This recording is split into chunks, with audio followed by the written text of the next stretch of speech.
அநேக விசுவாசிகளுடைய வாழ்க்கையிலே விசுவாசத்தில் தடுமாற்றம் ஏற்படுவதற்கு மிக முக்கியமான காரியம். நாம் ஒரு உதாரணத்தை நான் உங்களுக்கு சொல்கிறேன், ஏன் அநேகர் தடுமாறுகிறார்கள் என்று சொல்லி. நீங்கள் ரோட்டில் நடந்து போயிட்டு இருக்கிறீங்க, அப்போது சின்ன ஒரு கல் உங்கள் செருப்பில் மாட்டிக்கொள்கிறது.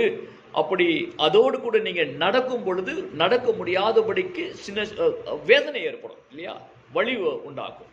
அதே மீறி நீங்கள் நடக்கும்போது அந்த கல் அதிகமாக குத்த ஆரம்பிக்கும்.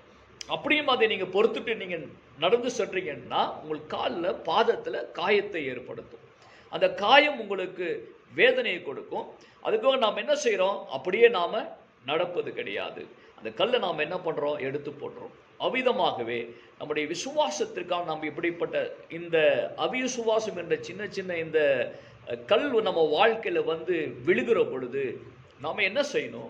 கர்த்தர் ரொம்ப தெளிவான காரியத்தை நமக்கு சொல்கிறாரு.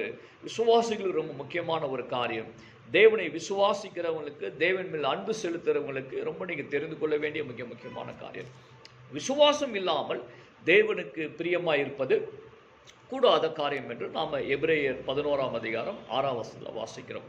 அது மாத்திரமல்ல, அந்த வசனம் என்ன சொல்லுது, நீங்கள் நல்லா கவனித்து பார்த்தீங்கன்னா, தேவனிடத்தில் சேர்கிறவன் அவர் உண்டென்றும் அவரிடத்திலே விசுவாசம் வைக்கிறவர்களுக்கு அவர் பலன் அளிக்கிறவர் என்றும் நம்பிக்கை கொள்ள வேண்டும் என்று வேதம் சொல்லுகிறது. Is a reward giver.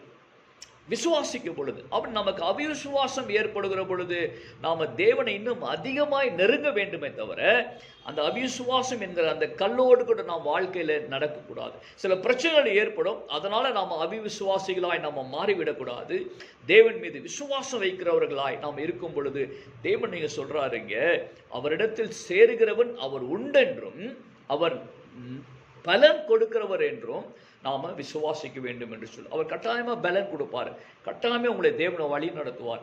இந்த செருப்பில் இந்த சின்ன சின்ன கல் மாட்டிக்கொண்டு உங்களுக்கு வேதனை கொடுக்கும்போது நீங்கள் உடனே எப்படி அந்த செருப்பை கழட்டி நீங்கள் எடுத்து போட்டுறீங்களோ, அதுபோல் உங்களை விசுவாசத்துக்கு தடை கொண்டு வருகிற எந்த மனுஷராக இருந்தாலும் சரி, எந்த நண்பராக இருந்தாலும் சரி, எந்த உறவினர்களாக இருந்தாலும் சரி, அவர்களை விட்டு நீங்கள் ஒரு அடி விலகி நீங்கள் உங்கள் வாழ்க்கையில் நீங்கள் நடந்தீங்க என்று சொன்னால் உங்களுடைய விசுவாசத்தினாலே தேவன் உங்களுக்கு பலன் கொடுக்கிறவர், உங்களை பாதுகாக்கிறவர், உங்களை வழி நடத்துகிறவர்.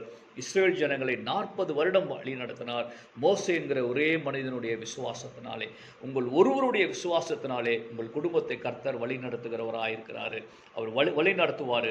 கர்த்தர் உங்களை ஆசீர்வதிப்பார். அவரை விசுவாசிங்க. இந்த கல் என்கிற அவிசுவாசத்தை நீங்கள் தூக்கி போடுங்க. மற்ற காரியங்களை கர்த்தர் பார்த்து கொள்வார். God bless you, my dear friend.